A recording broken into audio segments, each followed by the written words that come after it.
Hi guys, my name's Connor. I'm a science fiction, politics, and philosophy nerd, Marine Corps and law enforcement veteran, and I would argue a real Republican or a classical Republican, somebody who actually held the values of the Republican Party before they went insane. Today, I got a special little treat for you. I got Destiny debating Admiral Gibbs and other MAGA people. Destiny is, of course, one of the largest and most controversial liberal / center left-wing streamers. And then Admiral Gibbs is a MAGA conservative that I have had a lot of frustrating conversations with. And so I'm excited to check and see how this goes. Let's take a look. You know, when Biden is increasing Secret Service and security for Trump after Iranian assassination threats and everything, right? It's like, okay, cool. This is a guy who seems like he doesn't want political violence. When I see all the conservatives are spamming like civil war, like all this crazy stuff, you know, on Twitter and everything, I'm like, I don't understand. Like, are you guys like looking forward to this? Like, there should be a healthy amount of apprehension or fear of like us actually descending to that point. Promoting civil war is promoting violence directly, is it not? Yeah, but like worse than that, it's like promoting it in like this really childlike, naive, like invincible kind of way. Like none of us should want that world. Right. Yeah. But yeah. So I think this is them wrapping it up before Admiral Gibbs walks up. And by the way, something that I saw on Twitter, which I absolutely love, is whenever somebody says something infuriating and stupid, just imagine if they were 12 years old. And if they were 12 years old and their tweet now makes sense, then you can just be like, hey, you're 12 years old, please shut up. And for me, that's been psychologically cathartic, because so much of what people say on social media is like, oh, you have the maturity of an adolescent. I agree. Okay, well, time for round two. Let's get Mr. Justin Gibbs to the stage. Let's put it together for Mr. Gibbs.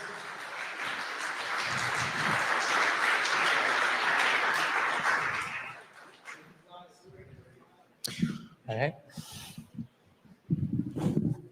All right. Hey, how you doing? Pretty good, pretty good. All right, so I kind of wanted to talk about a topic that's close to me, because I feel like most voters vote local. Okay. All right, and so it's kind of going to include some of the immigration, some of the tariffs. So I'm a rancher, you know, and Trump is the best president that we've had in the last 70 years for ranchers. What do you have something to say?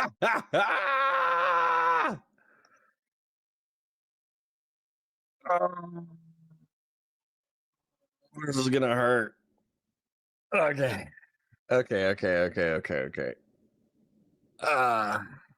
Sorry. I need to pace myself so I don't actually stroke out. The reason why this sentence is crazy is because Gibbs is like, oh, I'm from Texas. I'm a rancher. And his lore, according to him, is that when he was 18, he graduated high school. I think he went to college. I think he got a bachelor's. And then he started some businesses, and he kept building and selling businesses, until eventually he's in whatever business he is now. And then he is a cattleman, which is borderline like, I find it weird that this guy has the capacity to like wake up and walk outside and do anything, because he's such a R-slur on debates that I kind of find it amazing. But hey, maybe he's like super talented outside of debate. I don't know. But then with ranching, you need to understand that there's like industry specific language. I think that Stephen very easily could hit back with Trump just screwed over farmers in the United States through tariffs, destroying like hundreds of millions of dollars worth of crops. And he's going to have to do a multi-billion-dollar bailout. But the interesting thing about that is farming and ranching are two parallel industries. Ranching is livestock. So cows, pigs, sheep, llama, emu, ostrich, those are ranchers because they're raising and slaughtering livestock. Farmers are people who grow crops. And so what's interesting about ranching right now is that because of the reduced labor in the agricultural field, it's actually increased livestock prices substantively. So people in ranching are able to sell their meat for premium pricing. So weirdly enough, Gibbs is the beneficiary of Trump's R-slurdation. So I'm super curious with how this goes. Say to people like us who are excited about what Trump's doing with the tariffs. And Ranchers that doesn't include like ordinary agriculture. Is that just animal ag or? Yeah, specifically the cattle. I mean, I'm not. Dang, I did not expect Steven to know that. That's impressive. That is impressive.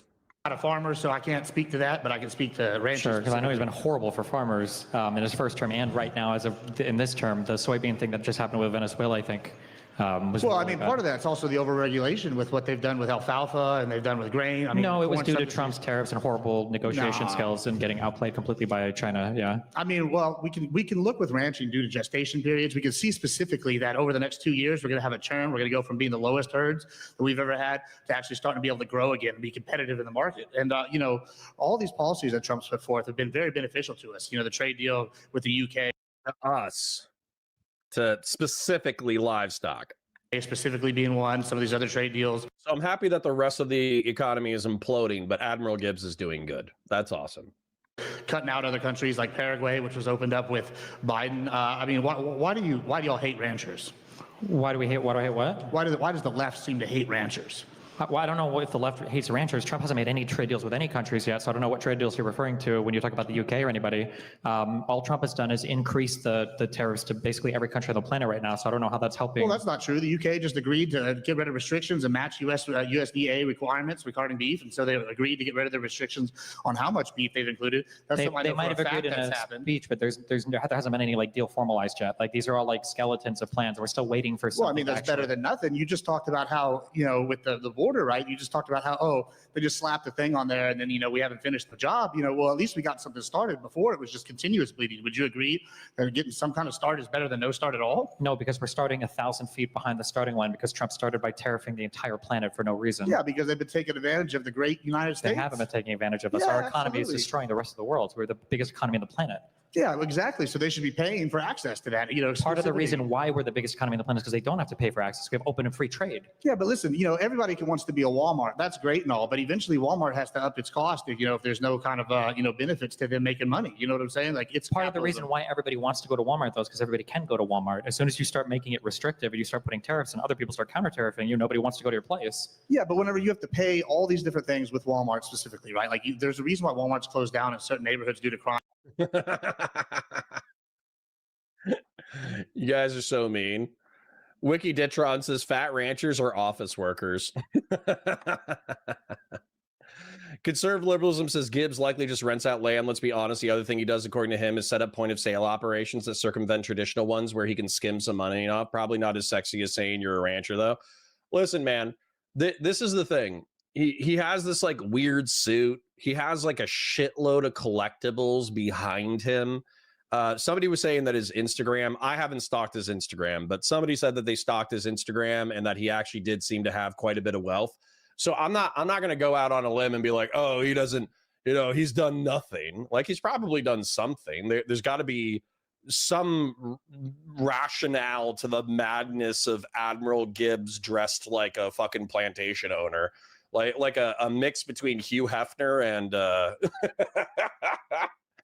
he seriously looks like he looks like, what is it, that country singer named Jelly Roll. All you need to do is add like face tattoos.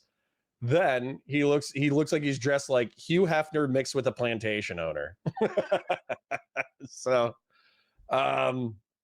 there's got to be some reason that he can dress like this. And then also there's got to be some way that he can afford the amount of calories that he does to be as big as he is. You know, he must be doing something right. And theft because it becomes not profitable. Right now, we're running with the biggest deficit we've ever run, and it's time to make some changes. Because of tax cuts, See,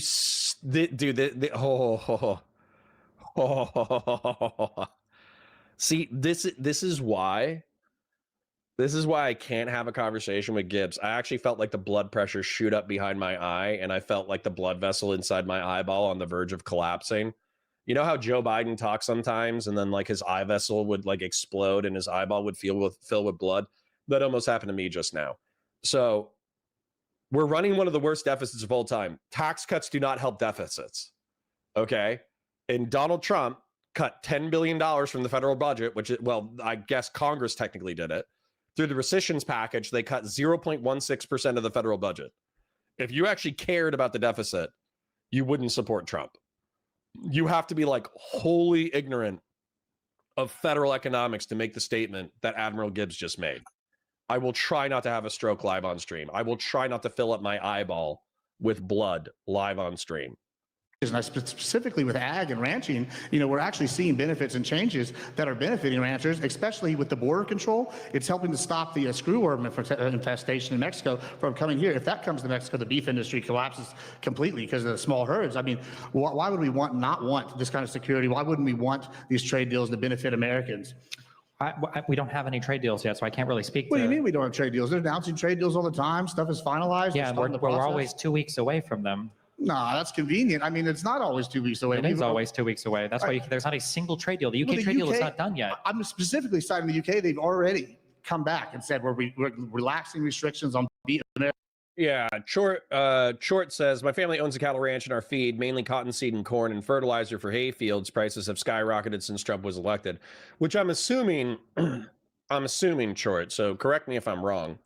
So if your feed increases in price, people still want meat, right?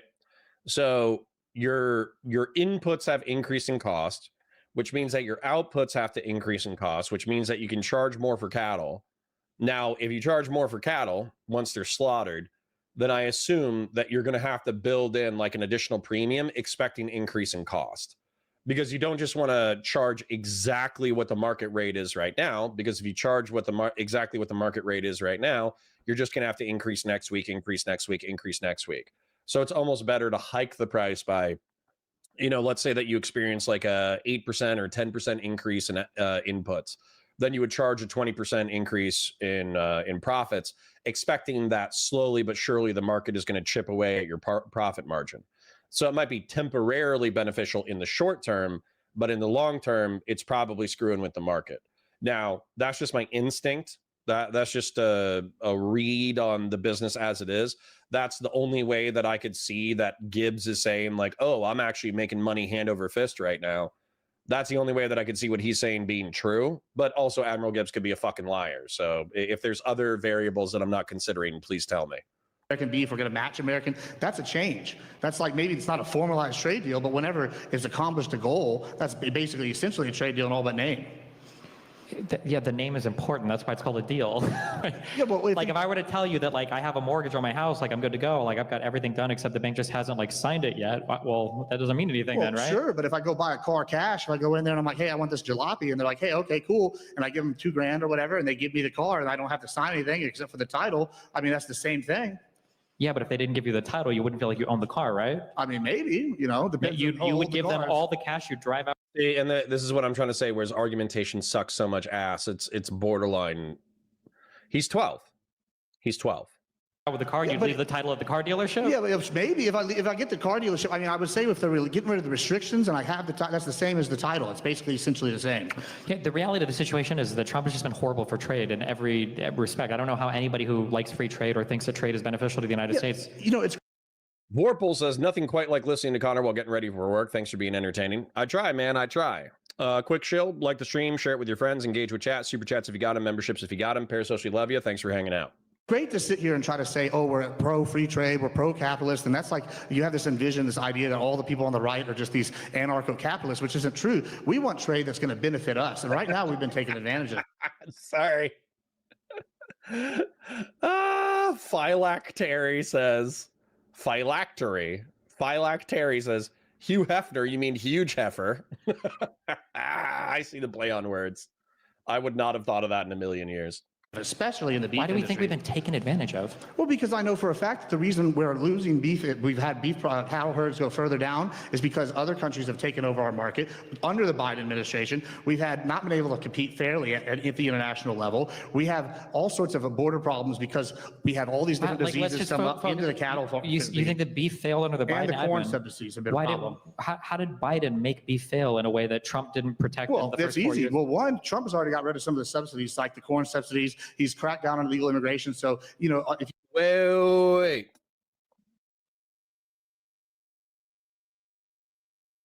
Corn subsidies make corn cheaper. Why would that be good? If corn is cattle feed, and if corn is used in ethanol, if why would I don't know what to say about this. $30 billion was the total amount of farm subsidies and aid provided to farmers on an annual basis within the United States. It's barely any part of the budget. I think it's like 1% of the budget, maybe.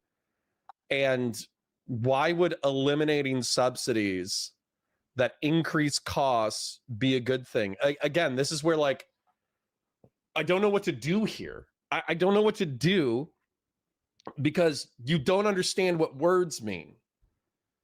That I would draw a drawing, but I feel like it would be mental abuse to my audience to draw a drawing about how subsidies work. I think I have to draw a Gibbs drawing. I'll make it really, really, really fast. I'll make this fast. This is in case like any conservative or conservatarian thinks that anything that Admiral Gibbs is saying makes sense. Okay, because it doesn't. It's actually really, really, really stupid. So hold on. Let's say this is the price. Let's say that this is the price without subsidy. Let's say that this is subsidization. Jesus Christ, I can't believe I have to draw this. This is just in case like any, because a lot of Admiral Gibbs people, there's like 3 of them, but like 3 Admiral Gibbs people will say price at market rate, federal subsidy,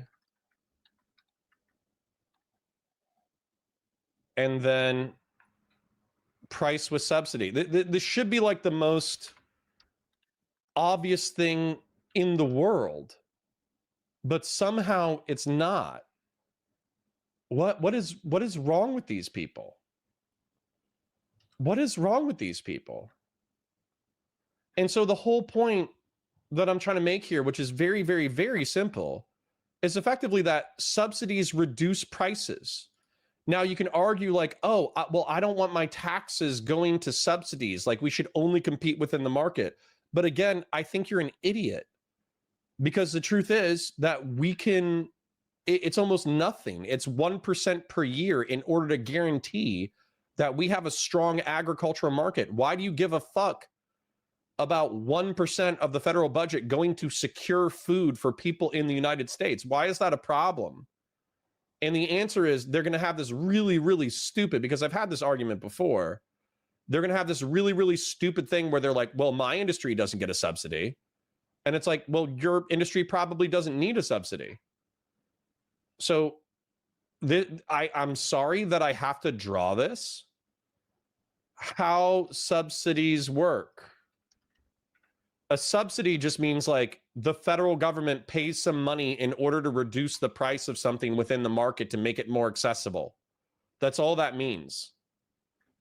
Why would corn going up in price be good? What the fuck? What the fuck is this guy on about? If you know anything about ranching, then 97% of the United States ranches are family owned. That's something that's very important to this. And when I look, there's a small percentage, maybe the top 5%, that have most of the base for this production. And those people are all feeding unfairly by using illegal immigration labor. And then whenever they get busted, they just use, oh, pay the fine and don't care. And with this bust, it's busted to help the mom and pop, which is 97% of the ranches, about the 80% that's not these select 10%. I don't understand. Wouldn't illegal immigrant labor help family farmers keep their costs more competitive so they'd make more money? Is that the whole reason they hire illegal immigrants? No, because as a regular farmer, I can't go and afford, a regular rancher, I can't go and afford to pay the fine that a massive corporate owned or family corporate owned basically ranch can. They can just pay the fine, hire new immigrants. I can't do that. I have to go through the legal process. I have to hire legal people because they come and check us and come and get us if we do that. Okay, but then all I'm saying is at the end of the day, this is going to end up raising your costs. So it feels like you're going to be less competitive in the global market anyway, no? It's going to make it competitive costs. Like if one person has an advantage the other has, that's not good at all. Isn't that what they all want to do with DEI? You want to get rid of a competitive advantage that a certain group has? Dude, DEI. We're really just word salading this one, aren't we? We're just word salading. That's okay. That's okay. Just Admiral Gibbs is 12. He's 12 years old. He thinks that cocaine and Hugh Hefner's suit and all that stuff is cool. He's 12. Don't burst a blood vessel. It's okay. He's 12. He's 12. Okay? Do not take psychic damage from this. He's just 12 years old. Okay, hold on. Just as a baseline, you acknowledge that like a tariff is a tax paid by an importer, right? Yes, I understand that. Okay, you know that a trade deficit doesn't mean that we're being taken advantage of by another country, right? Sure, yeah. I mean, Okay. it's partially part of that, though. Not how. Because if you're sitting here having to compete in that unfair advantage, you're going to have to offset it in some way in the trade deficit and all sorts of other deficits. Wait, why is it an unfair? Maybe we just have more money to spend. What, do you have just more money to spend? I mean, let's go back to what I was just talking about, though, real quick. You just asked. The corn subsidies were making corn more expensive. How? Why it would be fair to the regular guy versus the other. Okay, cool. You can look at the tariff argument and say, okay, maybe these people pay more taxes, but if it eliminates the bigger net negative, which is like the illegal immigrants working for these ranches have a certain special advantage that most ranches don't have. Other countries taking advantages when it comes to production. Like these are all benefits. Okay. Let's take a look. Are farmers being paid not to not grow crops? Yes, farmers are being paid to not grow crops through conservation programs like Conservation Reserve Program, which incentivizes leaving land fallow for environmental benefits such as reducing erosion and protecting wildlife. Historically, programs also existed to pay farmers to reduce overall supply. Okay, so this sounds like keeping land so you don't recreate the Dust Bowl. So I'm okay with that. That seems like something that we should avoid. We should probably avoid another 1910 style Dust Bowl. Do corn subsidies pay people not to grow corn? Because that would actually have... Yes, government programs can pay farmers, including corn farmers, not to grow corn by paying them to take environmentally sensitive land out of production, such as through the Conservation Reserve Program. Okay, that's what we're talking about. But let's see, how do corn subsidies work? Corn subsidies in the U.S. primarily function through agricultural risk coverage and price loss coverage, which trigger payments when crop revenues or price falls below a certain benchmark. Farmers choose between these risk management programs, which are authorized under the Farm Bill to receive financial support based on historical production and county level of national average market conditions. These subsidies, along with subsidized crop insurance, aim to ensure stable farm income to reduce the risk associated with farming. This program provides payments when a county or farmer's average revenue per acre fall below guaranteed level. This guarantee is based on an Olympic average of the previous 5 years' revenues, including the highest and lowest years. Price loss coverage. This program provides payments when the national average market price of a crop falls below a reference price set by Congress. The payment is based on the difference between the market price and this target price multiplied by the farmer's historical base acres of yield. So, aka Batasui, I will acknowledge, because I'm not a arsler, that there is a... Let's go ahead and open up my subsidy. So I explained something relatively simple, which was how subsidies work. And it looks like there's two subsidies that are available. So in general, this is how a subsidy works, where it reduces the price through subsidization. And it looks like there is two programs. I'm actually happy we learned this together. Learning new things every day. So let's go ahead and draw a line here down to one program. And let's draw a line here to basically two programs, but I think they operate similarly. So I'll go ahead and do it. So this one... as a matter of fact, let's go ahead and take a look at how big that is. Paying farmers not to farm. Conservation Reserve Program. What is the Conservation Reserve Program budget? $2.2 billion. Okay. And then what is the corn subsidy budget? $3 billion. Okay. So this one is do not farm sensitive land so we don't recreate the Dust Bowl and create land that is permanently no longer farmable without fertilizer. This is part of crop rotation. And then this is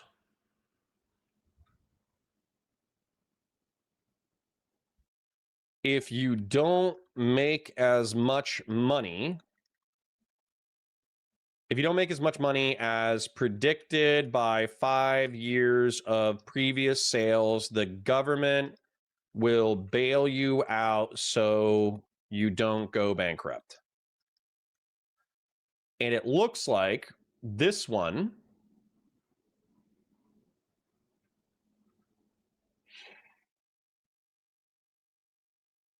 is 2 billion.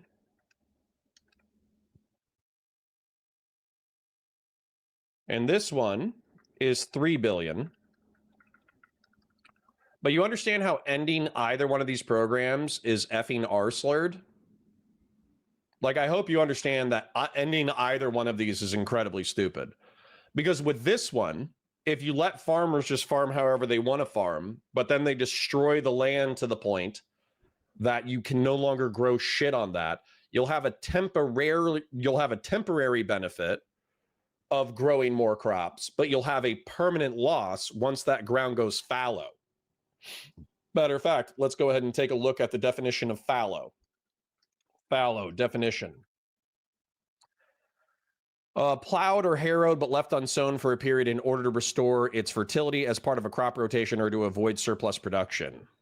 Unproductive land. Okay, so I think the way that they're using this now is that it's intentional unproductive land so you don't over farm it to the point that you lose the minerals inside the land.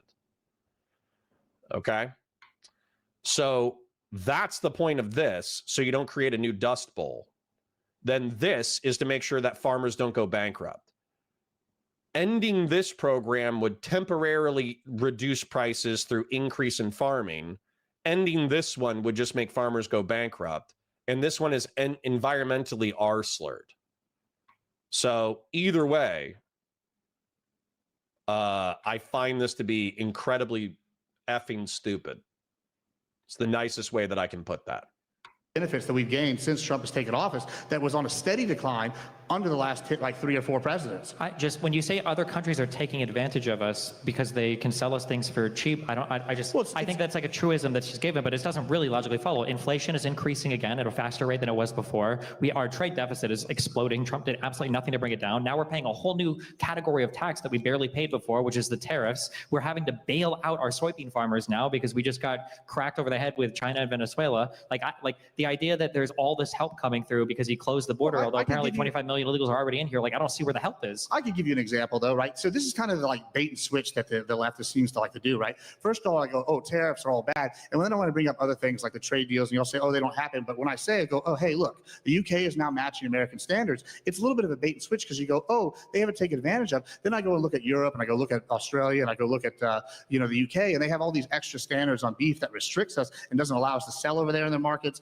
They're able to import over here and we're not able to export there. That's an unfair advantage. You could say they're not reciprocal, but well, we don't even have an option to go in there and sell because they're sitting here excluding us. And they're like, oh, maybe it's technically not a tariff, but the tariff is forcing them to react and change their policies at the local level, which benefits us here. So it's kind of like, it's not a direct one-to-one comparison. I mean, I'm sure. I think if I heard more conversation about like these particular standards, maybe I'd be more amenable to it. But the problem is Trump speaks so broadly and then conservatives never actually detail any of these things. Like, it's okay for different markets to have different standards for different things. That's fine, right? Sure. What was the FDA? There was some drug that they didn't approve a long time ago that was approved in Europe. I wish I could remember the name of it. But women would take it when they were pregnant and their babies were coming out like 7 arms or something. It was a bad drug that didn't get approved over here. It was approved in Europe. But like there are different standards in different countries for different things sometimes. Like the idea that somebody might have a different standard for beef and then so we can't export to that market as much, at least not all of our beef. I don't know if that's necessarily inherently exploitative. It can. There are some standards like that that are set up to be exploitative. But also, if Trump wanted to negotiate these, he said it himself, we have the largest, hottest economy in the world. Why would we have to start with a global tariff and then work from there? It's because it's sending a message, and then these people come back and they make more fair deals. They get rid of the tariffs.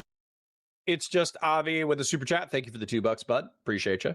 Made any deals yet, though? They've made all sorts of deals. We have zero deals. Panama, we got deals with the UK. We have zero deals. What are you saying? We don't have zero deals when they've been announced. We've had the prime minister. Yes, we've had announcements. He's talked. That's all Trump can do is talk. You know, the deal we did have was the U.S. Mexico-Canada trade deal from Trump. Sure. He blew that up. So we have no deals. Yeah, negative deals. So wait, so that's interesting you bring that up. Do you disagree that, like, okay, things change within a period of time? So people, I've heard people on the left, like yourself, sit here and advocate that this is just a massive failure that Trump came out here to. You just advocated earlier that, oh, hey, this guy, he's a politician. He's going to adjust to what the people want. Trump's a politician. He's saying, oh, this deal failed.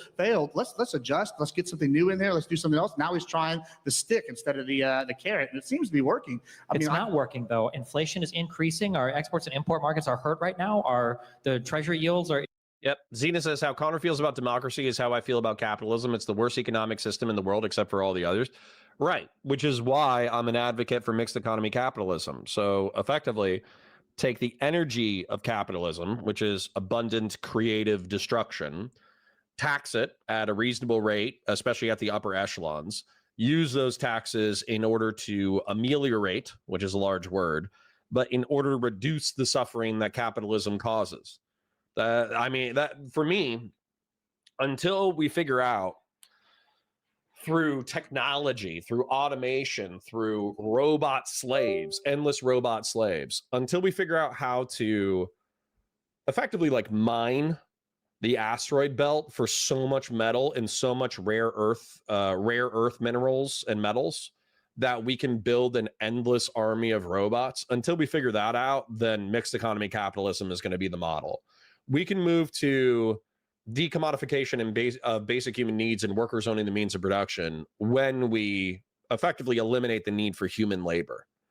And then we can move to like a luxury economy where everybody has food, water, and shelter. And then if you want a job, it's because you want to be productive with your time. And so you choose to be some kind of entrepreneur who's providing a good or service in the economy. And we keep some level of money or a money equivalent. That way you can be rewarded for your additional labor. But again, until we like replace human labor with automation, I think we're stuck with mixed economy capitalism.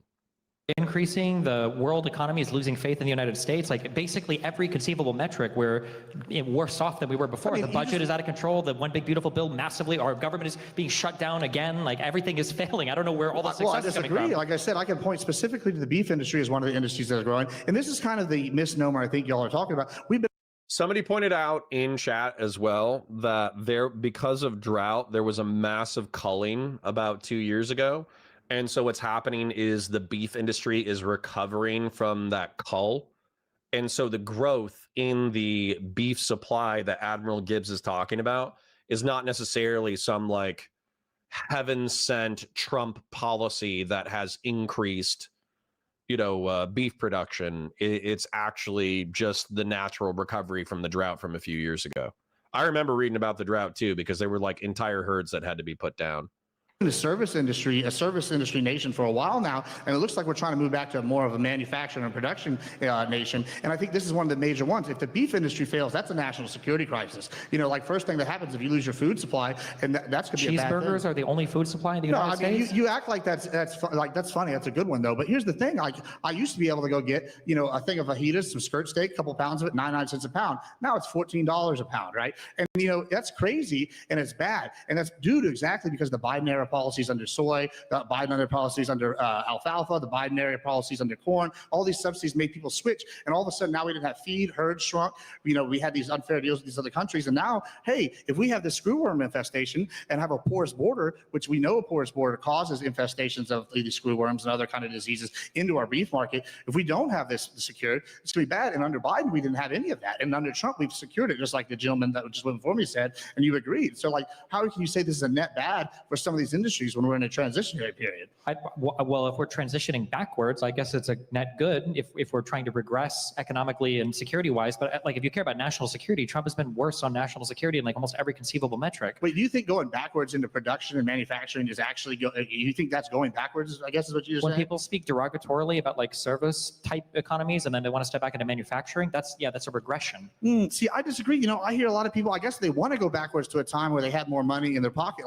No, they say they want to, but what's interesting, there was this there's an interesting poll that came out about like manufacturing, and it was like, should the United States bring back manufacturing jobs? And it had like 80% approval. And then they were like, would you prefer to work in a manufacturing job? And it had 1% approval. like listen, we all imagine, in my opinion, we all imagine that there's some unemployed Midwestern, hands for fists guy out there, sitting in a crappy Midwestern Rust Belt house, just waiting for, an industrial job to come back. And so as a result, we want the Rust Belt to be revivified to its previous point of glory, when it was like the car manufacturing hub of the world, when Detroit was the car manufacturing hub of the world. But then you actually statistically look at the amount of people who actually want to do that, and it's like 10 to 15% of the population. Like, it's not, plenty of people enjoy air conditioning jobs. Plenty of people enjoy their email jobs. And if they want manufacturing to come back, they want somebody else to do the manufacturing. Like, I hear all these people that were big union guys going, hey, I miss working at the factory, making $30 an hour. Why can't we get back to factories? I hear ranchers talk about, I remember in the 50s, which is crazy that they're talking about the 50s when they had larger herds, beef prices were way down. And by the way, I remember the 50s is no longer true, okay? Anybody who says I remember the 50s is like 80 or 90 years old. Nobody remembers the 50s at this point. Even in the 90s, beef prices weren't as egregious as now, but they're still flying up, and it's because of all the bad lefty policies where they're overregulated. But like in the 1500s, if you knew the Pythagorean theorem, you were the smartest guy in your math class. Like, times change. Hey, first wave negativity. I'm assuming you're a GeoHound just because of the way that you said my name. That's like, you can't just say what that. Does that have to do with anything? Because with going backwards to a manufacturing economy, that might have been good 50 to 100 years ago when the entire world was doing like manufacturing and was working that way. But you can't, like, no economy, you can't give me a single example of an economy anywhere on the planet that regressed economically. That's ludicrous to argue that you were the smartest person in the room just because you knew the Pythagorean theorem. Has nothing to do with what we're talking about right now, which is what is an economy that's gone backwards from service to manufacturing? Like, who are you jealous of economically? Who do you think does better than the United States economically? We could be doing better. China's exploding at one of the quickest rates. They're doing a lot of manufacturing. Because they're like 100 years behind. This is another thing that pisses me off, is like, people are like, China's economy is exploding. Yeah, you know why China's economy is exploding? Because they were like not industrialized. They weren't industrialized in the 40s and 50s, so they've been playing catch up for a century. So you're jealous of the explosive growth of industrialization, but industrialization in the Western world occurred largely in the 19th century through the middle of the 20th century.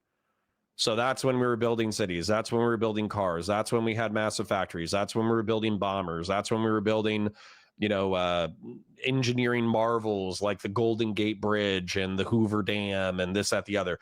That's when we were doing that stuff. And should we be doing more of that stuff? Yeah, probably.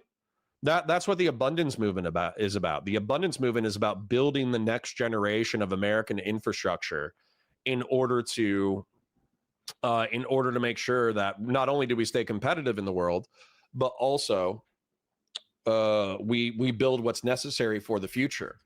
And what's so funny is, I almost guarantee you that if we brought up massive infrastructure projects that cost billions of dollars, the second that we brought that up to characters like Mr. Gibbs, he would be like, that's cool, but not with my taxes. Actually, we're seeing all What these is other China? countries. What is China trying to expand the most into, though? What does Trump complain? They steal our intellectual property. They have things like TikTok. They're expanding in green energy. They're expanding Sure, their they're relations doing with all every other those country on the things. planet. They're expanding like all of their tech industry. They're not trying to do you more think- manufacturing. do you They're think trying to do more service. Do you think tech is only service, producing tech? I mean, right now we can't even make missiles. We can't even make phones. We're running out of the supplies to sit here and get the rare What are we earth talking? We minerals. can't. Darth Panzer, I'm not taking the bait. Nice bait, though.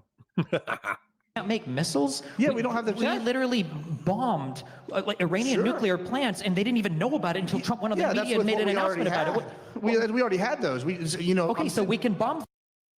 Cameron Mosley says, what are some of your problems of capitalism then? Like, I like capitalism because how productive it is, and then allowance of private property and trade. So what I would say my main beef with capitalism is the dignity of labor. Okay. I think that it's fair that if you have, I think I have a drawing for this. I think it's fair. Where's my economics? Give me a second. Let me pull it up. This is you and me. Okay. We are, by sheer virtue of what's going on, this is like 90% of the population are these little tiny cups. And if you don't understand what's on your screen right now, this is like the economy symbolized through water. And what's happening in water flow in our current economy, especially in a capitalist economy, is what's called trickle-down economics, right? So these are consumers, and they are forced to consume, and they are also forced to pay taxes, right? So we're forced to pay taxes, and it goes down into this higher bucket. Now, you could make an argument that, like, I don't know, 90% of taxes are paid by this group, but that's also because of how much water is trapped in this bucket. I should probably do an additional drawing that explains taxation. But my problem with the current market is that so little water makes it down into the working class through trickle-down economics that we need an additional system in order to provide the wealth that's necessary for these people to thrive. So that's taxation, and taxation redistributes more water to the bottom through social services like healthcare, education, food subsidies, law enforcement, all that kind of stuff, right? That's how the bottom rung gets the social services that are necessary to survive. What my problem with capitalism, unfettered capitalism, is that the people up here who are drowning in wealth, and the people up here, this would be like the upper class. This would be the bourgeois in socialist explanation. And then this would be like the professional working class, what we would call the middle class or upper middle class. They are drowning in wealth. So they can have a house, they can have a second house, they can have gold-plated jet skis, they can get machine guns, they can get sports cars, they can get, ultra cars, they can have a second family, they can have a mistress, they can have this, they can have that. They can do whatever the fuck they want.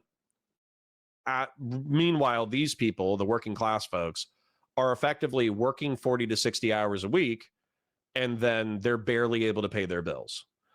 And so my problem is that oftentimes when you get into these upper echelons of society, they say, well, if these people can barely survive, if these people are working 60 hours a week and don't have time to take care of their families, if these people have shitty schools and shitty healthcare, well, that's their fucking problem. Because realistically, all they need to do is they need to become a member of the professional working class, or they need to become a member of the bourgeois, and then they can have whatever they want. But the truth is, a shitload of people down here don't have the intelligence, don't have the skill, don't have the luck, don't have the investment in order to make it into the professional working class or the upper middle class. And so that's where I think government regulation and government taxation is necessary in order to make sure that these people have dignified lives and they're able to take care of their families. That's my main beef with capitalism. Speaking of capitalism, so far we have had It's Just Avi support the chat, but this chat does not run on unicorn farts. You guys were incredibly generous last month, and so I would appreciate some generosity from you today. Christian Vlaris was also incredibly generous last stream. So Christian Vlaris, do not feel compelled to donate anything. You, during my debate in which I almost died from a brain aneurysm, you were incredibly generous. So I do not need money from Christian Vlaris. However, like the stream, it is free. It lets other people know that we're live and they can come hang out with us and have a good time. Engage with chat. There's lots of funny, interesting, smart people in here. And if you write something funny that I laugh at, I'll probably read it out on stream. Super chats if you got them. If you got money in your checking account, you're hanging out, you're thinking, dang, I'm going to go buy some Wendy's. Well, throw $2, $5, $10 towards your streamer. Okay. Then memberships if you got them. Memberships incentivize other people to join the community, maintain the community, and maintain their membership. So it helps out. So since I love mixed economy capitalism, redistribute some of that wealth, okay? Things. I think we're doing okay there. You disagree with the Biden administration, the reason why they put forth the CHIPS Act in the first place then? So no, I think the CHIPS Act is fine. I think there are certain things that we can incentivize here. Oh, so then you are pro-manufacturing then? I never said I was anti-manufacturing. What I took issue with was you attacking service. I mean, okay. I mean, listen here. We saw COVID. It became the gig economy, became just service economy. That's bad. I mean, I don't know anybody that can sit here and just make a living wage off of just working Uber or Uber Eats or DoorDash or anything. Nobody can live like that. They have to do this. They have to work the regular job and they have to work one of these in the side jobs to sit here and get by. If we could return to manufacturing, people can work their 9 to 5s, 40 hours a week, and get back to only having to work 40 hours a week. You acknowledge that those jobs are never coming back like that, right? Like every time you say that, you're selling a lie to people. That will never, ever be the case. That you can put a door on a car and make a living wage doing that. That will never be the case again in any part of the world. I mean, how are you intending that we're going to automate, say something like ranching? There's no way you can automate ranching. What are they going to have? Farming uses more like automation and advanced machinery. Like, do you think that people that do agriculture like go out with their scythes and chop the crops? No, I think as somebody that's done agriculture my entire life, I feel like I have a pretty good idea. I don't think there's any robot that can go out there and kill snakes currently to keep my cattle from being poisoned. I don't think there's a robot right now that can go kill a mountain lion or a coyote that's eating a calf. No. I mean, the dog robots with guns on the back of them, I think, could kill coyotes. I don't know if they're precise enough in order to kill snakes, but that technology's on the way. I don't think there's going to be a robot that can build my fence for me currently. No, I'm sorry. There's just no way you can sit here and automate that. Maybe at a feedlot, but that's the second tier part of the production when it comes to ranching. So I can understand it. You're saying that the process of building a fence today is the same as it was 50 years ago? Yeah, absolutely.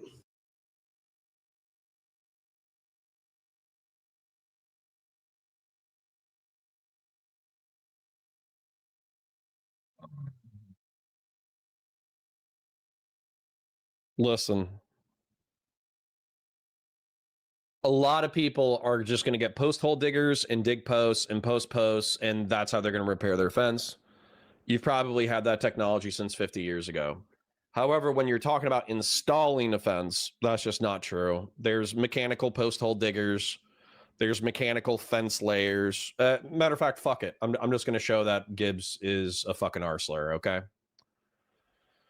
Okay, so 70 years ago, we didn't have half the mechanical equipment or half the complex mechanical equipment that we do now, all right? So let's go ahead and take a look. This was the technology 50 fucking years ago, all right? Or 70 years ago was this, okay? It's basically 2 miniature shovels with a fulcrum in the middle that allows you to dig out the stuff, and you would have a young guy go out there, dig a hole. That way you could put posts in, and then you could do that. Nowadays, you have this post hole digger, which probably shortened the work. And I'm sure they existed in the 50s through the 70s, but I doubt that they were like broadly available. Okay. Then let's do mechanical post hole digger and fence layer.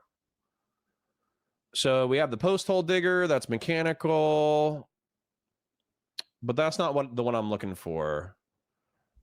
Tractor with fence attachment. I've seen this thing before. I promise it exists. Right here. Right now, this probably did not exist 70 years ago. You had a guy go lay the fence with a handheld post hole digger. If you were rich, you probably had this little like drill bit thing. But if you're farming right now, you can 100% use this vertical fence layer along with a mechanical post hole digger in order to do what somebody did 2 generations ago in 90% less time with the same level of efficiency and accuracy.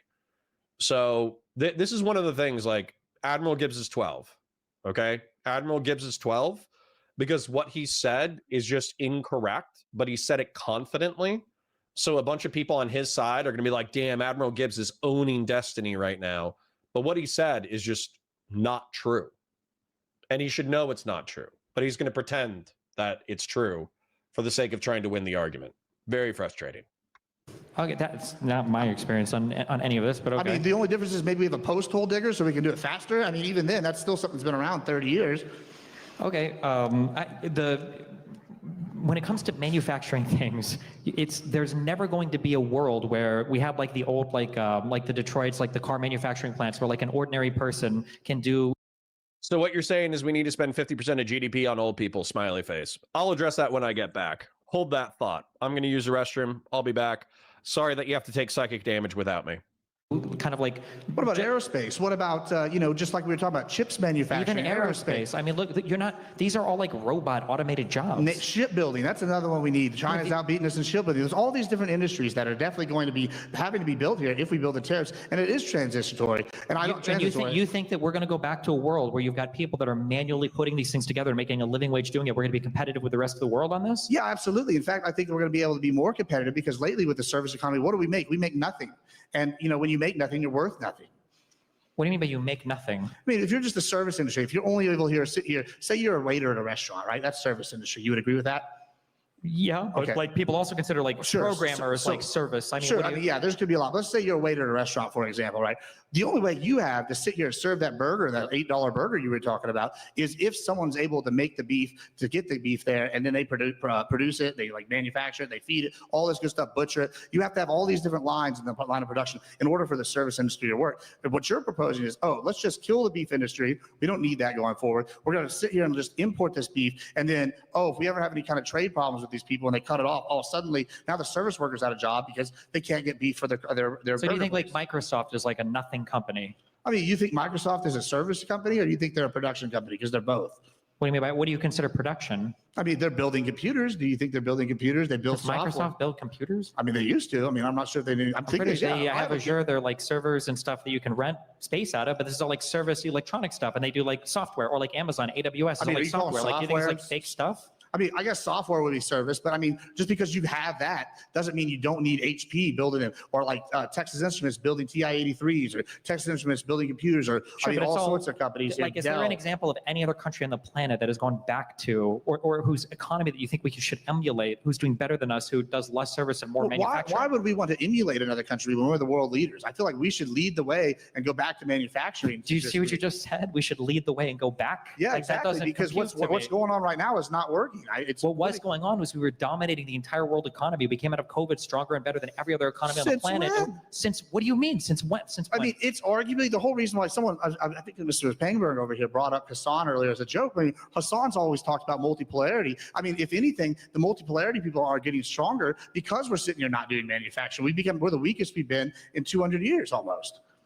Our manufacturing has increased. The output of manufacturing in the U.S. has increased like pretty solidly. In what industries? Like a few like specific ones? Well, major industries like. I mean, we probably don't manufacture the same things anymore, but we do like end stage manufacturing better than most other countries on the planet. So but we'd rather be making like the widget monster than making the widgets. Well, you yourself just brought up at the beginning of this conversation the soy industry, right? The soy, how it got devastated by some of Trump's policies, okay? And then how there's having all these problems. Well, that's manufacturing that's gone backwards. You didn't seem to have a problem when something like soy was doing well, but now that ranching's doing well, now it's a problem. Why would it be a problem that they're doing well? My issue is that conservatives, for some reason, you guys view everything on the planet as like some zero-sum game where the only way to make gains is to destroy some other part of the economy, or to destroy some other part of the world in order to have some piece of the pie for themselves. But like, you can talk about these things like manufacturing is being destroyed. Why did Elon Musk start Tesla and start SpaceX? Why did he start that in the United States if our manufacturing is so horrible? And when he did start that in the US, it's not like did he put together a whole bunch of blue-collar workers in the Uber factories to build the rockets and the cars? I can't speak to Elon Musk and and why he wants to be a patriot and build jobs here in America or return us to space. I don't know all that, but I'll tell you this. When I'm sitting here seeing people sit here and complain about, oh, the soy industry collapsing, or I'm seeing other industries popped up, like the corn industry popped up by subsidies, while, you know, the beef industry like languishes and rots on the vine, I sit here and go back to what I said in the beginning. You know, I think it's not that Republicans think it's a zero-sum game. I think it's that we sit here and look and we go, we vote local, right? Whenever I'm having my fences damaged by coyotes coming across, you know, bringing people illegally, or I'm having people sit here getting unfair advantages because they could pay to have illegal workers to pay the fine, hire new people, and then I'm having things like the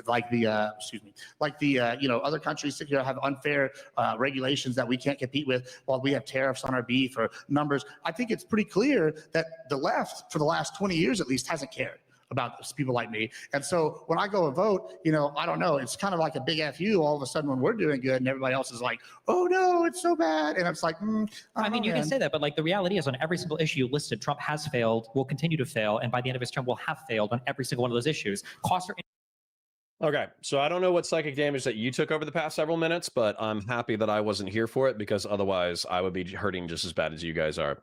So what you're saying is we need to spend 50% of GDP on old people. So what's so interesting about what first wave negativity, also known as world-renowned GeoHound, I know who you are. I'm just kidding. I actually have no idea if you're the same person. Federal budget 2025 by category. So if you look at federal spending, a disproportionate amount goes into social services. So Medicare is fiscal year 25, more spent on interest payments than defense so far. Interesting. That is interesting. But other spending, Social Security, Medicare, other health, and net interest. Okay, so if you look at Medicare and Medicaid, then we are at 32% of the budget. So roughly a third of it is healthcare services. Then 30% of it is Social Security. And then I want to say 10% of it, because it's like 1 trillion or 800 billion or whatever. Actually, it's probably more than 1%. It's or more than 10%. It's probably like 12% or 13%. 13% is defense. And so that's like a majority of this other stuff. And then the interest is actually kind of killing us a little bit. You know, 22% interest is insane. But we also have like we have close to $40 trillion in debt. Our debt to GDP ratio is around 125%. And so the whole point of this is that for this, Social Security is kind of like retirement, but it's not really retirement, because not a lot of people can actually live just off of their Social Security check unless they're living in a trailer park, basically. But Social Security is making sure that old people don't eat cat food. That's what it really is. It's like after the age of 62, you can collect a check. It'll basically pay your grocery budget and maybe a little bit more, and that's Social Security. So the interesting thing about this, though, is that because of the baby boomer generation, I think that Gen X is going to be so small that Social Security is actually probably going to collapse as far as like, you know, how much we're paying on an annual basis for Social Security. But then what's going to happen is the millennial generation is so big, and I think Gen Alpha is so small that Social Security will no longer be a viable federal expense. Like we will have to reduce payments by 30 or 40%, or we're going to have to, you know, axe the program.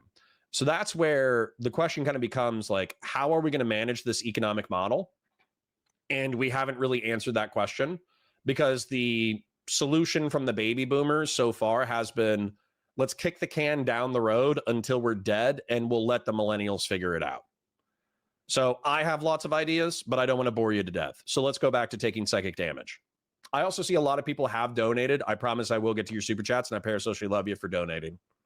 Increasing for everything. Tariffs are hurting every single consumer, disproportionately middle class and worse. The budget is going to spiral. What? Stock market's at all-time highs, hitting record highs. I'm sorry. Oh, from AI investment, stock market do good, therefore economy do good. Thanks. Number go up, dumbass. God, I hate this guy. The stock market? What happened to voting local? Do you think the stock market Sure, but I represents the can go back average to voting person? local. Beef Yes. prices, like I said, are stock markets were at all-time high under Biden. Would you say that Biden had a great economy? Yeah, the highest under Biden is like the highest under Biden is the lowest it's been under Trump. So I guess you're Yes. giving Welcome credit to the that stock Trump market. did. It goes up. Yeah, I mean, no, it doesn't. What do you mean? We have crashed. Bud123 says Christian super chat on Friday was legendary and offended the host so badly. Yeah, bro. For how mean, like, listen, Sarah and I have a good relationship, so I'm not talking shit about Sarah. But what was so funny is her chat is so mean to every single one of her guests. And then Christian Vlaris was like, $200. Fuck this debate. Fuck this moderator. Fuck the other person. Everyone's R-slurred. And Sarah, like, you can kind of tell. And Christian Vlaris, props to you for throwing a big D energy super chat out like that.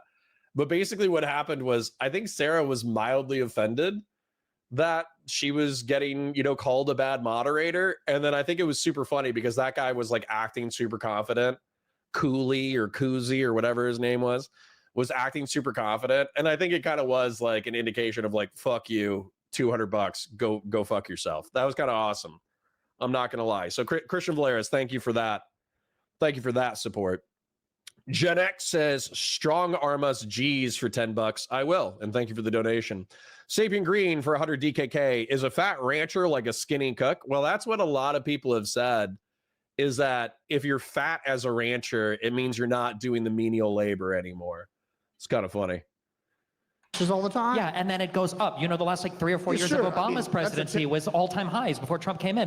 What the F over became a member? Thank you, King. And then Trump was all-time highs, and then COVID happened, and then Biden was all-time highs. And guess what? By the end of Trump's term, it'll be all-time highs. And guess what? After the next president, it'll also be all-time highs. That's how the stock market works. Yeah, but whenever we talk about inflation, we can go look at like average cost going in there, right? Like right What the F over gifted 5 memberships. Thank you, King.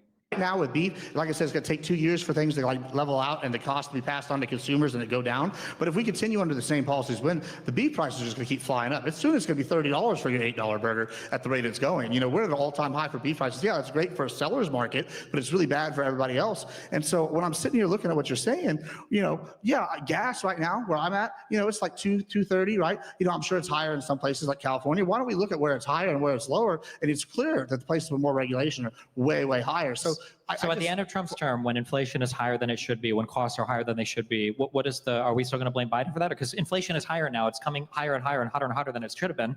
The Fed is going to have to, unfortunately, they're going to have to lower rates now because inflation is not only is inflation increasing, unemployment is increasing too. Like on every economic indicator we have, every market indicator we have is looking worse and worse. Hold on, you're sitting there saying unemployment is up. Yeah, well, cool. That's great and all, maybe. But it's more also at the same, when I look.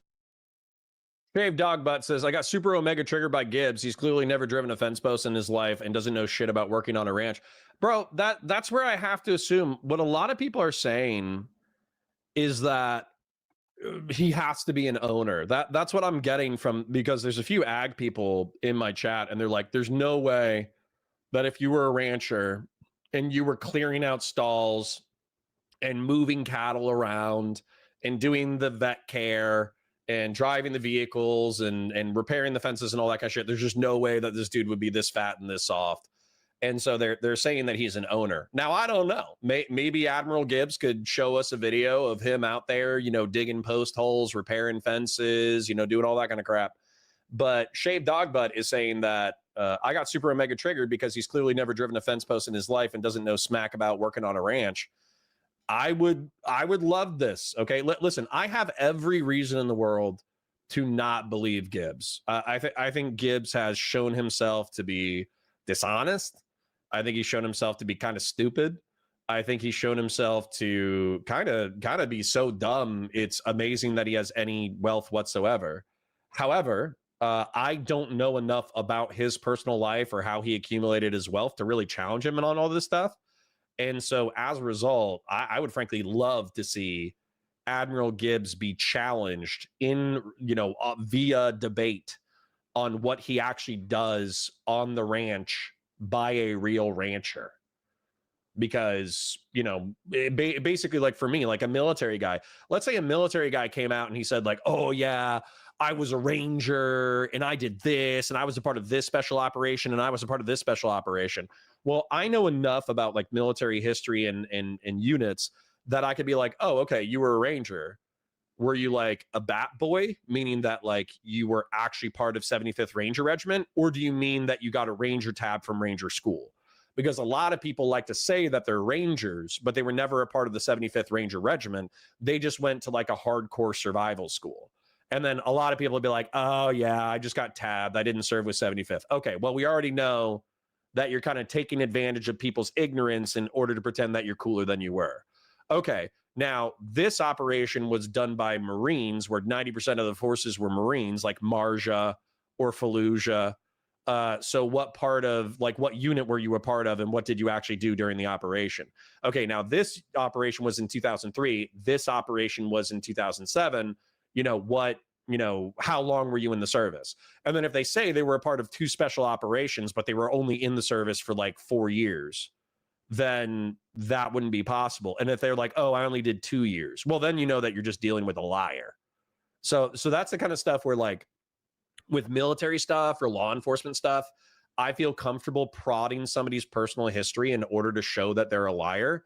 Whereas with Gibbs, him saying like, oh, I owned a bunch of businesses and I sold them, I'm not going to get into the details, and now I'm a rancher. It's like I don't really have enough there in order to challenge him. I just don't. Okay.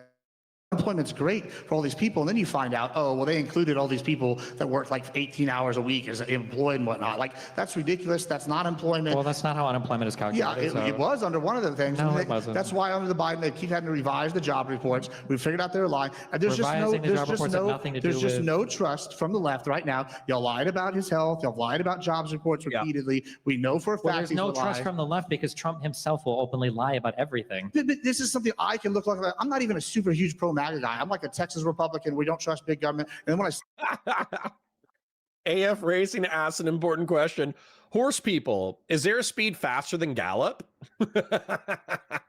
sit here and I look and I sit here and you go, oh yeah, Trump's lied about everything. And I see the stuff he's done. And then I go, oh, it's. Yeah. Henry Wilkins, I'm 70 and I remember a little of my youth in the 50s. The milkman and baker made decent livings in the 60s. I became a carpenter, then contractor, and finished as a park ranger. Lucky. Yeah, so Henry Wilkins is the one guy who remembers the 1950s, okay? None of you other D-bags remembers the 1950s. Henry Wilkins is grandfathered in, literally. The highest jobs they've ever been. And then I go, oh, okay, well, look, let's see. Why did they just sit here and cut out, 100,000 jobs from the last Biden report? Or why'd they cut 300,000? And every time the Biden jobs report came out, it was cut under Trump. We haven't seen those things. We've seen very small corrections, if at all. And so it looks like, yeah, maybe it's slower, but it's also not inflated fake. Boondoxian Citizen 1990 for $5 says, saw the specific event IRL and it was great chatting to some Republicans who were persuaded by Destiny's arguments. Now we just need to get you on the road. Brother, I'm down. I'm down for Pang Burn. I'm down for, what's the other one? UnF America. UnF America tentatively invited me to their Las Vegas event and tentatively invited me to their FSU event. I probably need to follow back up and see what's going on logistically because I'm not sure when those are. But dude, I would love to go to Vegas. My editor, Travis Tays, he's out in Vegas. And then also FSU is like a 2-hour car ride. So I could absolutely go to FSU, or if they went to Tampa, I could go to any of those events super easy. So yeah, no, I mean, like, I'm down. I'm not going to let one political assassination ruin my taste for IRL events, What's a little political assassination amongst friends? Shave Dog Butt says, I also got triggered about his comments on Heb. I work for them. Heb doesn't own production. It owns packaging. It's also not a grocery company. It's real estate. And then Shave Dog Butt also said that he bets that Admiral Gibbs is riding around in a Polaris yelling at Hispanic workers. So yeah, that's my vibe too. But I want to get you. I want to get you and Admiral Gibbs into a room so you guys can talk about ranch stuff and you can just expose how ignorant he is about ranch stuff.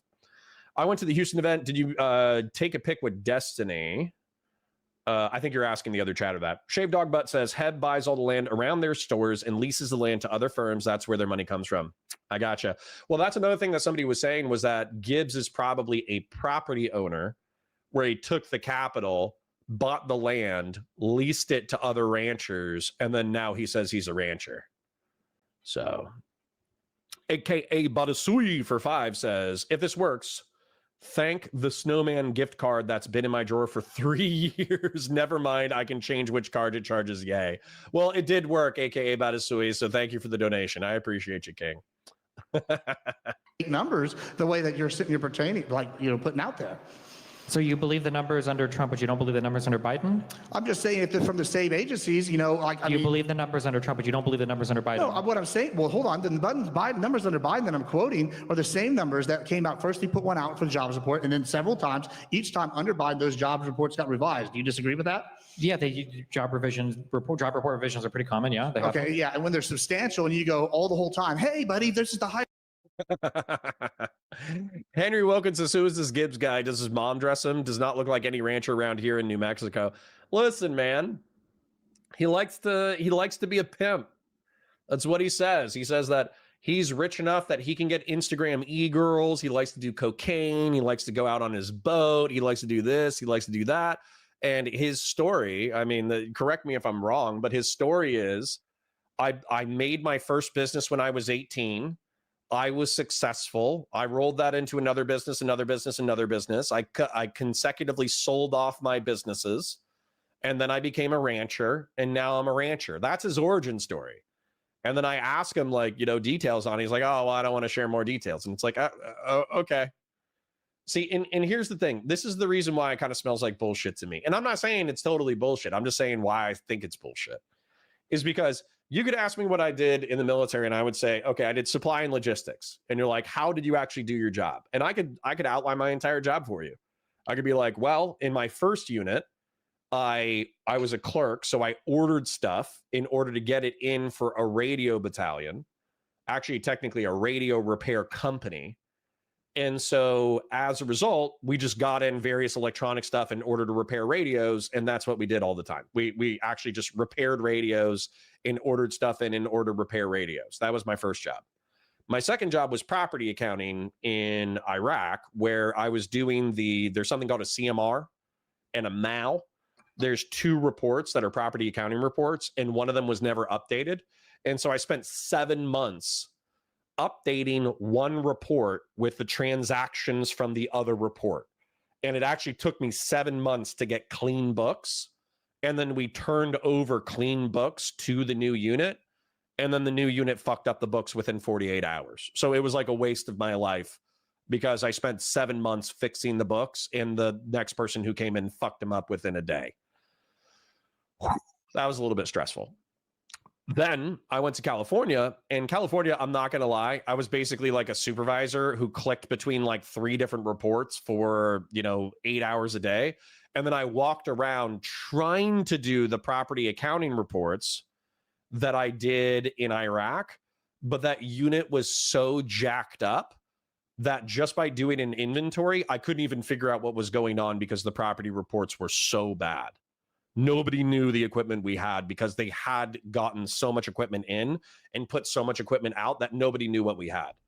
And then I did project management for the last year. So I can describe like another dozen jobs on top of that over the course of decades. Whereas if I ask for details, he gets like squeamish. So that kind of points to me like, are you not telling me details because you don't want to talk about your personal life, or are you not telling me details because if you told me the details, I would not be impressed? Right. Jobs we've ever had, and then 3 months later the revision comes out and it's 1 million people lower or 300,000 lower, and it's not the highest. Well, that's a lie. Would you agree? You just said it's exaggerating. It's a lie. So I don't think the revisions were as drastic under Biden. I think one of the reasons for a lot of the revisions under Trump is because Trump has done a lot of self-inflicted harm on the economy that nobody was expecting and the markets have had to adjust for. For instance, the global tariffs that were completely brainless that have done nothing but damage to the United States economy and reputation abroad. So wait, just to be clear, you're saying that exaggerating the numbers under Biden is different than Trump exaggerating, saying I don't think they're exaggerating. When they do the prospective job numbers, they collect it from like the census, and then they get the later report. Yeah, I know, learning about how the data works is frustrating. That's why Trump wants to fire guys. No, it's not. I mean, it is. Even just raising the Social Security cap by 25 to 50K will pay for it for 200 years. Okay. Well, let's take a look at what you guys are saying. Social Security cap The Social Security taxable maximum for 2025 is 176,000. This is the highest amount of earnings that are subject to the security tax payroll. Employers and employees each pay a 6.2% tax on wages up to this limit. What I would do, what is the maximum effective tax rate for the highest tax bracket? The term effective tax rates refer to the percent. No, that's not what I want. Tax rates and brackets. What I would do, I'm not going to lie, guys. I hate our tax system. I like progressive taxes because I do think that it makes sense that if you make $1 bajillion a year, then you should be taxed at a certain percentage. But at the same time, with these percentages, 37, 35, 32, 24, 22, 12, 10, what ends up happening is this 37% can become 20% through tax write-offs. And so what I would do is I would reduce the tax rate, but I would increase the effective tax rate. And what I mean by that is, let's say that we did 33% and the Social Security tax rate was 6, right? I would reduce the taxable rate for this tax bracket making more than $600K a year, but then I would make it 33%, which includes Social Security at 7%, but that's just the effective tax rate. So boom, you make over 600K, congratulations, you won capitalism. You're paying 33% taxes. And then same thing with like 250, I would make that 25% or 20%. And then basically I would eliminate all this bullshit.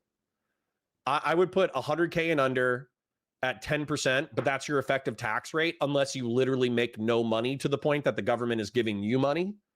Then at that point, you don't pay 10%. But then I would just make the effective tax rate for everybody under 100K 10%. For under 250K, I would make it 20. For 30 or for 600K and up, or I would do 500K and up, I would just make it 33%. And then that's the effective tax rate. There's no tax write-offs. That's just what you pay. That way we don't have to do this thing where we have to go to the IRS, and then we have these reductions, and then we have this thing that we wrote off, then we have that thing that we wrote off. And if people wanted to keep the write-offs, then I would still say, let's say 33% was the effective tax rate for 600K and up. Then I would just make it like, you can write off down to 25%. But that's the max write-off you have. Otherwise, you're paying 25. And I think that what that would do is, I think that a lot of really rich people are reliant on the opacity, the opaque nature, the inability to see through the tax game. They rely on the difficult nature of the tax game in order to hide behind basically being able to reduce their tax liability to less than that of working class people. So that's how I would solve it. I'm not saying that's a solution that makes anybody happy, but that's how I would solve it. It's frustrating. Whenever you're the average American, I run up several businesses. It's not very hard for me to sit here and go, oh, I did this. If I go to my investors and I tell them, hey, guess what? All our numbers are actually, 300% lower than what I actually told you in, 3 months ago. Like, yeah, that's going to be outrageous. Or at least, we made $300,000 less this month than we actually told you we made. But now that we've done revisions, they're going to go, that's a lie. And they're going to want to pull funds. Like, so whenever you're sitting here going, oh, it's not the same, it's frustrating how numbers work. Yeah, it is frustrating to the average Americans who are like, why is this game now? Like, I just don't understand how you can sit here and say it's not an exaggeration or whatever.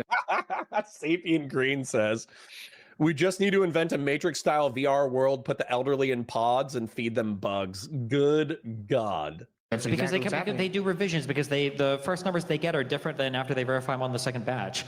They're pulled from different. I think one comes from some census related thing, the other comes from some final jobs reports related thing from companies. I don't know exactly how they calculate it, but there are always adjustments. There have always been revisions. Yeah, sure, but that's a lie, especially when you sit here and you run on, oh, we have the best jobs ever, and then you're going to sit here running the Trump presidency. Because under Biden, the job economy was very hot. Yes. No, fake news. And when we sit here, and I want to talk about what you. No, Fake news. Just said, you sat here and said, hey, we're going to sit here and get, the inflation rate, if it's the highest it's ever been. Well, I can't remember a government in recent memory that didn't have inflation rates go up. But if he slows the inflation rate, and it looks like it is drastically slowing. It's not slowing. It's beating now. I think 2.9 was what it came in under, and it was supposed to be like 2.4. So it's increasing, which we would expect as the tariffs are increasing. I mean, I don't know. I'm seeing 2.4 from multiple sources. Oh, yeah. The Christian Valeris' super chat. So what Raging Tomato does, which I appreciate, is she has an embed for StreamYard where you can, if you have StreamYard as well, you can multi-stream to your channel. So I'm multi-streaming with you guys, but any super chats that come in, the money comes to me, but the super chat goes to her so she can read it as the host. So yeah, that was classic comedy. This is regularly right now. That's what they're estimating they're going to be at the end of the year. So, I don't know. I guess we have different sources on that one. But if they are 2.4 and it did slow the growth, then hell yeah. Yeah, new user says Social Security and military could be balanced by a wealth fund that invests in the American companies that service those industries, so it subsidizes itself. So yeah, that's one of the things that brought up, like sovereign wealth funds. So I think the problem with Social Security right now, correct me if I'm wrong, but right now the money comes in and it goes out immediately to payments. So effectively, like tax revenue comes in, goes immediately out. Whereas what would happen with a sovereign wealth fund, as far as I understand it, is that it could be an index fund or it could make specific investments. But by investing in the American economy, they provide like a level of liquidity for stocks in order to grow the American economy. So the United States actually could play favorites with sectors of the economy that it wanted to grow. And then not just that, but you would be able to tap into the revenue or the profit from the sovereign wealth fund in order to pay things off. So let's say that we started with like $1 trillion sovereign wealth fund, but then the economy was humming. And so it got like a 10% return or an 8% return or a 6% return. Well, what you could do is you could take 3% of your revenue or profit, whatever you want to call it. You could put those into paying down the debt, or you could put it into social services, but then you could keep 3% of the sovereign wealth fund in order to reinvest into the economy the following year. And then that way, boom, you're constantly growing the American economy through using like $1 trillion of debt, but then you're using that $1 trillion in order to create the sovereign wealth fund that perpetually grows. And so I kind of wonder if that's going to be a solution in the next decade or two as we get closer to, the Social Security crisis. I wonder if that's a solution that we could propose, is creating a sovereign wealth fund that then reinvests back into America. I think that would be dope. I think that would be dope. Now, we already have a dozen people who have donated, so I parasocially love you, and I promise I will get to your super chats. But quick shill reminder, like the stream, share it with your friends, engage with chat, super chats if you got them, memberships if you got them. Liking the stream is free.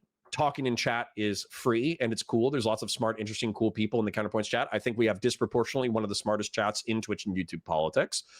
Then, if you got extra cash, super chats are always appreciated. If you got extra cash and you want to grow the community, memberships are always appreciated, because what that does, for those of you who don't know, is it pays for somebody else's membership, but then they get asked the question at the end of the month, hey, do you want to let this membership ride?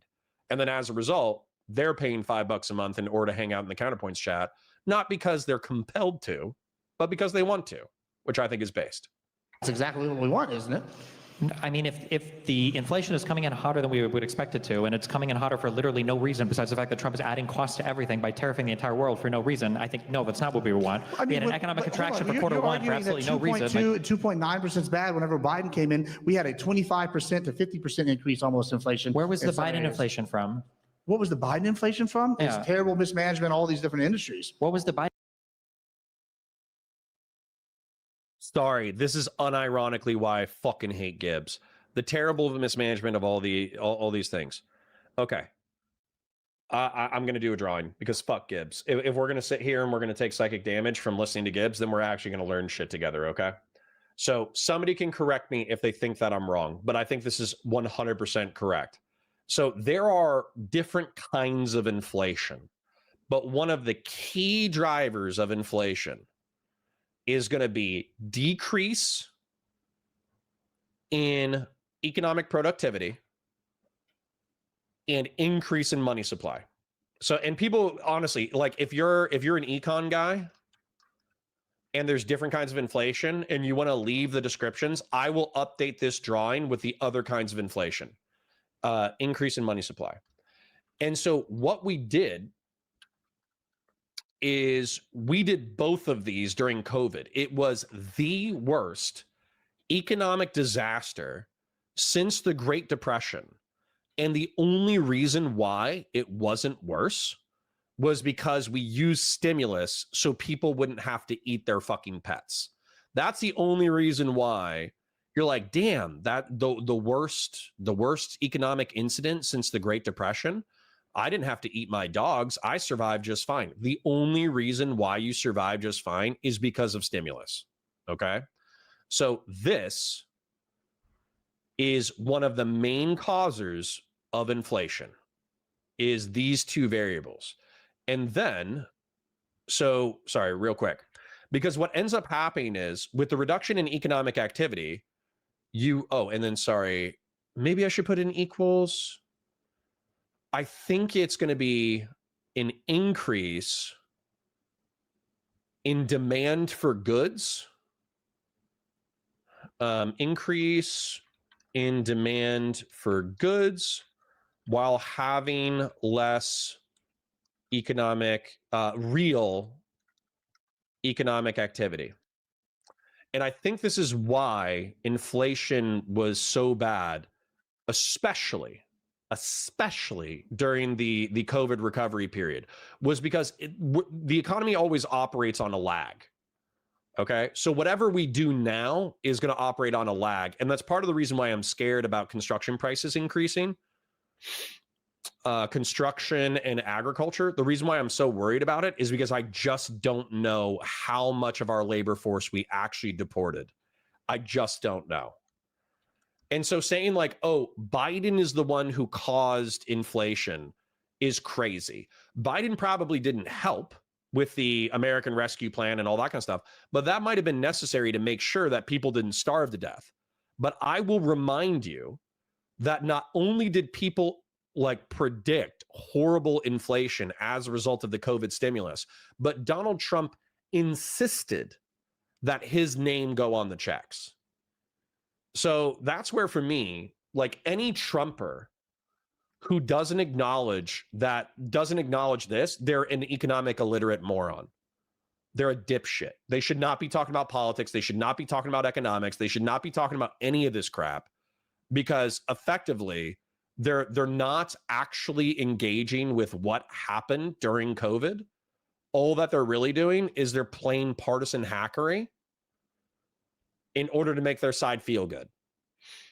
So fuck Gibbs and fuck anybody who doesn't understand this. And I'll leave this drawing up in case other people tell us about different kinds of inflation that I should add to the drawing that are relevant to the conversation. Biden inflation from? Are you going to blame COVID? Is that what you're about to try to blame? Don't we blame COVID for Trump's disastrous fourth year? Does it only work for Trump? I mean, see, and he's just proving that he's a partisan hack.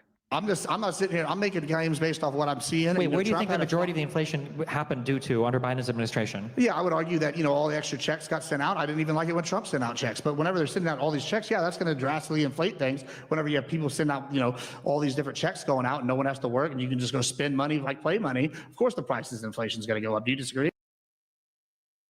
Okay.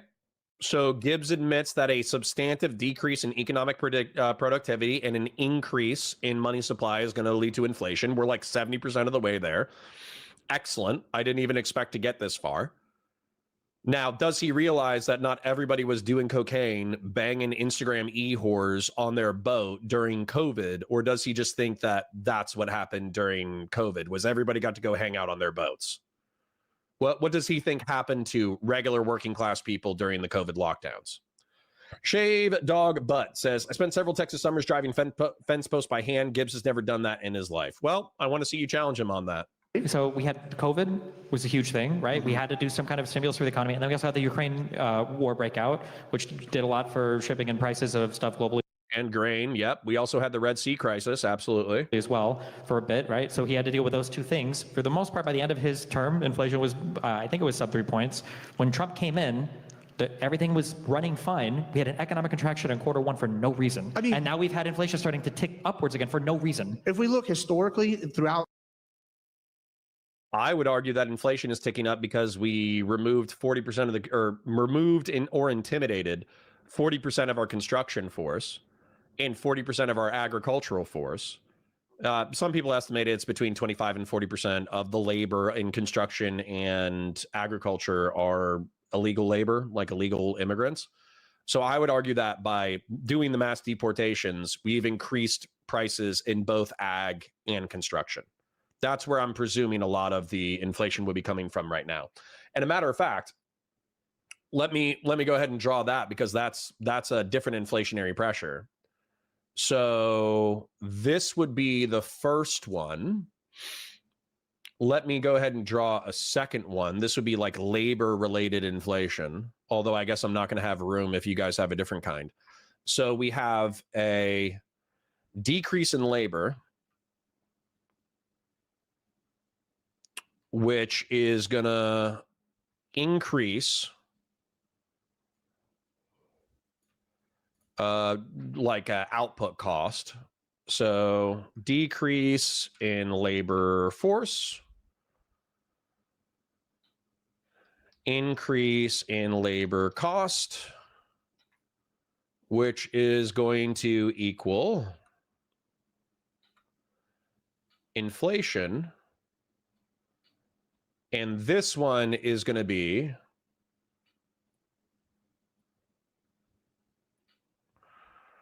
increased cost in agriculture / construction goods due to the mass deportation of 25 to 40% of the labor force. So once again, this is like, I don't know, this seems borderline instinctive to me that this would happen. And so to have people have like Trump pansies, to have Trumpanzees complaining about inflation, but then not realizing that Donald Trump is engaged in one of the most inflationary economic acts in recent memory, I don't know what to do for these people. I genuinely think they might be 12. That's the nicest way that I can say it. The nicest way that I can say effectively ableist slurs without being mean is that these people are 12 years old. Because bear in mind, some people like Gibbs were like, oh yeah, I didn't like it when Trump sent checks out. But at the same time, they still worship Trump. They still make excuses for Trump. They still say that Biden doing the same, when Trump does it, it's good, but when Biden does it, it's bad. They're still absolute idiots when it comes to their cult. And then also, when we have this thing going on, decrease in labor force and increase in labor cost, they say, oh yeah, that's good. We shouldn't have immigrant workforce anyways. So increasing labor costs, which in turn increases outputs, which in turn increases costs associated with construction and agriculture. They're like, yeah, suck it up, Buttercup. Actually, this inflation is good. Insane. history at all the different countries, every time we've had like a giant inflation increase, look at like 1920s Germany, right? Or even Venezuela now, what do? They do stimulus packages and they kept sending out tons of extra cash, all these stimulus bonuses, all this money, and they flood the market. And all of a sudden, about a year later, 6 months later, suddenly that money's not worth anything because inflation's through the roof. That's exactly what happened under Biden. And really, under Biden, the USD wasn't worth anything? Yeah, it's gone way down. The petro, you disagreeing that the US dollar? Oh my God. I'm pretty sure that the US dollar has taken one of the biggest hits that it's ever taken in the past year. US dollar value 2024 through 2025.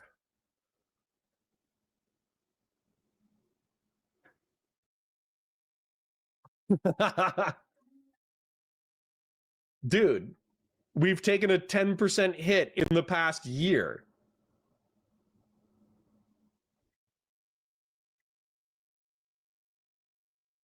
Hold on. Dollar value, US dollar value by year.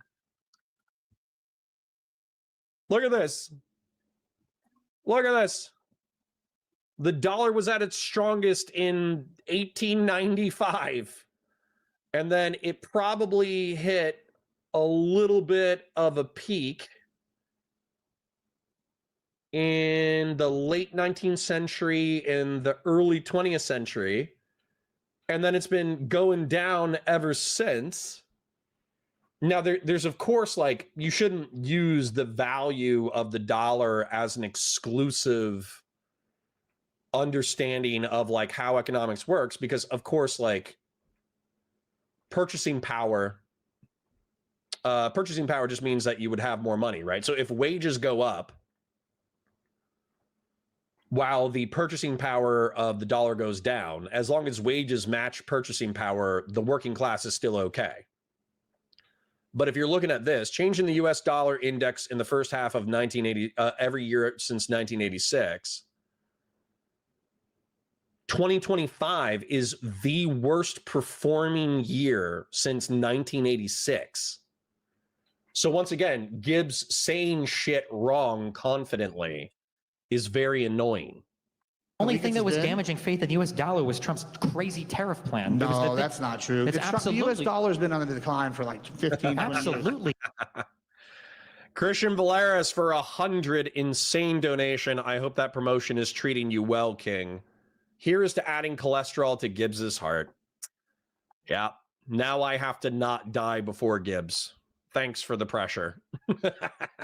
Not. You can see USD to euro comparison. Like, Trump has been destroying the USD with his insane. That's not true at all. I just don't know where you're getting You can look at the treasury yields increasing because other people, Japan and Canada, were possibly looking at offloading U.S. treasuries. You can look at the fact that you want to talk about a deficit or increasing U.S. dollars again. Trump's first term, all he did were tax cuts. He didn't pair it with any spending cuts. Massive deficits. Look at the one big beautiful bill. Massive deficits. All Trump does is AKA Badasui, thank you for the membership. Print money like crazy. You know, for no reason too. He did it for no reason. There's no crisis right now for these 4 years. No, I disagree. I think the economy is in a great better, especially when I look at things like luxury goods. So do you support deficit spending? Do I support Do you what? support massive deficit spending to increase the economy? It depends, not generally. It depends on what, if it's a Republican or a Democrat in office? I mean, sure, I guess, but Bro, hold on. He said, I guess, but he actually just admitted that he only cares about deficit spending when a Democrat is in office because he's not paying attention to words. All right, I'm going to take like 2 more brain damages and then we're going to wrap this segment because, oh my God, it's bad, bro. It's bad. You have to understand, like, this, guys, I'm going to stare into your eyeballs for a second, okay? We're going to build a parasocial connection. All right? Gen X, look away from the screen. Guys, his vote counts the same as yours.